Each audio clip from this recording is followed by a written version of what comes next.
तर ठाकरे गटाच्या बैठकीतून माजी आमदार चंद्रकांत मुकाटेंनी काढता पाय घेतलेला आहे। माजी गटनेत्यांना माझ्या शेजारी बसवल्यानं बैठकीतून निघून गेलो असं चंद्रकांत मुकाटे यांनी म्हटलंय।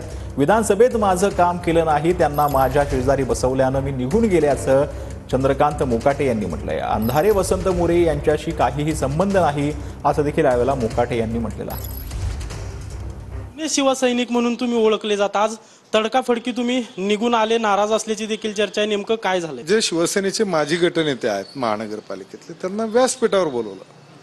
मग व्यासपीठावर बोलवल्यानंतर मी असं विचारलं की हा काय प्रकार आहे, कारण शिवसेनेमध्ये साधारणपणे आतापर्यंत शिवसेना प्रमुखांपासून ते शिवसेना पक्षप्रमुखांपर्यंत त्यांच्यापर्यंत विषय जातो की नाही मला माहीत नाही, पण ज्यावेळेस असं कोणतरी पक्षात करतं त्यावेळेस त्याला ते स्थान नसतं।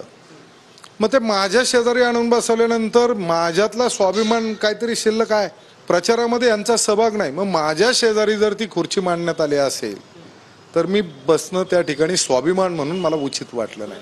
कॅमेरा पर्सन तुषार ननावरेसह अजिंक्य धायगुडे, TV9 मराठी, पुणे।